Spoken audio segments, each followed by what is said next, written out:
وصفة اليوم أول طبق بسويه معاكم بسوي ماكان تشيز بس بطريقتي. بضيف لها سبانخ ذرة، يعني شوية طريقة مختلفة بس وايد لذيذة وايد راح تحبونها. أول شيء أفوح المعكرونية أي نوع باستا انتوا تفضلونه. أنا أحب الماكان تشيز تكون كذي صغار صغار عشان تاكلونها بقفشة أسهل من الشوكة، عرفتوا؟ بضيف هني عندي حق ماي الفوح، بضيف له بس ملح. هذه المعكرونية نسلقها،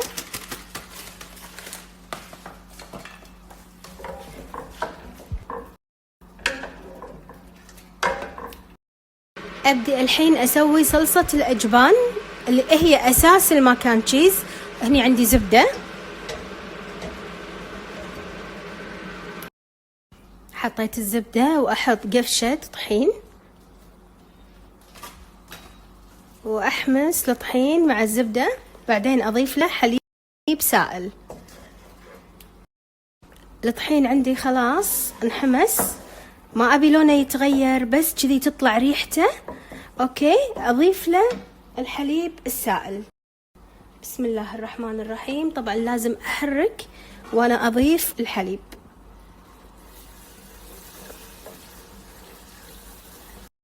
شوفوا الصلصة شلون صارت عندي كثيفة، أبيها نفس صلصة البشاميل بس على أخف شوية علشان أذوب فيها الأجبان. أوكي، الحين أحط الأجبان. طبعا شنو تحبون أجبان ضيفوا، وهي ما كان تشيز يعني أساسها الجبن. أضيف أول شي جبن شيدر، وخلكم كريمين لأن قلت لكم أساس الصلصة أجبان. وأضيف جبن موزاريلا،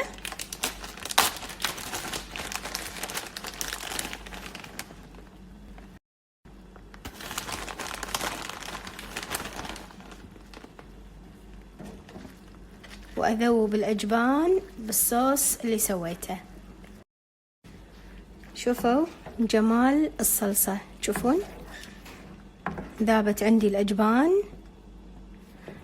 بس كذي صلصة الماكان تشيز جاهزة، نضيف لها بس شوية ملح وفلفل أسود وخالصين. الصلصة لا تخلونها تطبخ وايد بعد ما تضيفون الأجبان لأنه راح يطلع كل الدهن اللي فيها وتخترب عندكم. الصلصة راح يخترب طعم الأجبان. حطيت ملح، حط شوية فلفل أسود،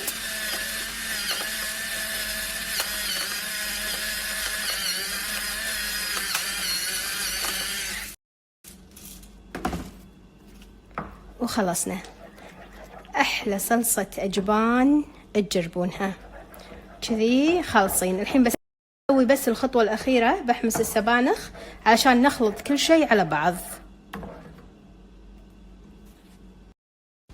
حطيت هني بالمقلة قطعة زبدة، أوكي، وأحط فص ثوم مهروس،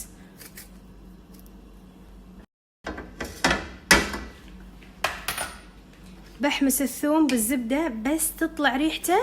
أضيف له السبانخ. أضيف الحين السبانخ المثلجة عاد حسب الرغبة، أنا ما راح أكثر، كذي كافي. أنا مستخدمة العملاق الأخضر، عاد انتوا استخدموا النوع اللي تفضلونه.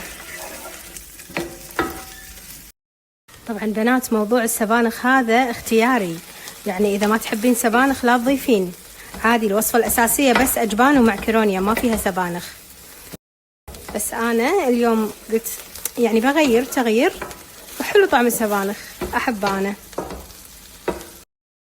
طلعت عندي ريحة السبانخ خلاص ذابت وانحمست مع الثوم. الحين شو أسوي؟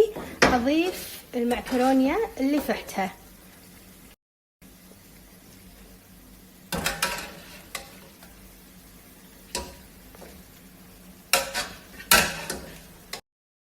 ضفت المعكرونية مع شوية من ماي الفوح، أوكي، علشان لا تصير عندي المعكرونية ناشفة.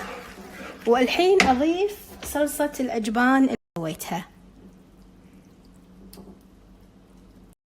وأضيف الحين الدبل كريم هذا الكريمة الثقيلة شوي.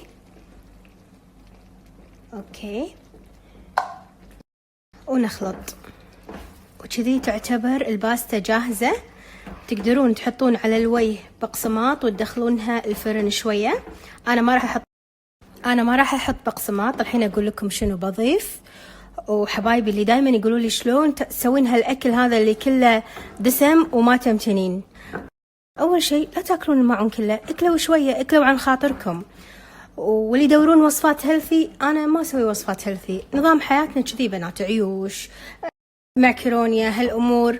بس يعني أنت وإذا تغديتوا شيء ثقيل تعشوا شيء خفيف عاد. لو مو لازم تاكلون يعني أكل هيلثي عشان تضعفون. مو لازم أحرم نفسي من متع الحياة علشان أضعف. لا، في كنترول. تغدي خفيف تعشي، تغدي ثقيل تعشي خفيف، أو العكس. أنا ترى من أقوم من النوم هذه وجبتي الرئيسية تكون، عرفتوا؟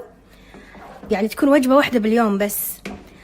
تكفون يعني اللي يشوف هالجمال هذا يفكر بدايت، يفكر بجسم، يفكر بشيء هيلثي. ما أعتقد والله، هذا أحلى شيء بالحياة.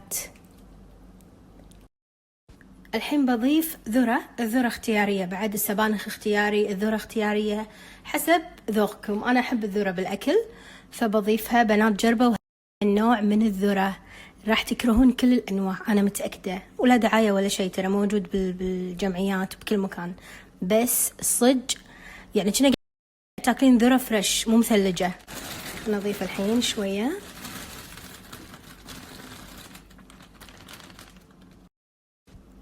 وضفنا الذرة وخلطت المعكرونية. الحين بحطها بماعون الفرن، وتقدرون تاكلونها كذي على طول كيفكم يعني، بس أنا بحطها بماعون الفرن. وشوفوا شنو بضيف لها. وهذه الباستا بسم الله ننزلها بماعون الفرن.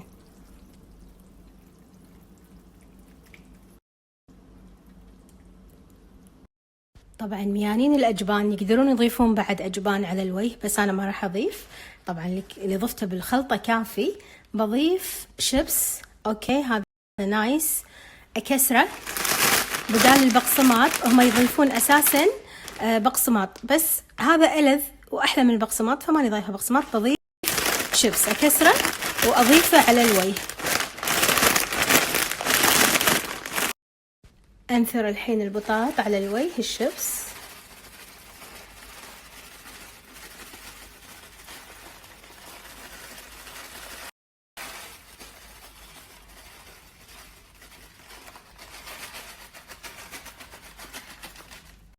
وشوفوا العذاب من قريب.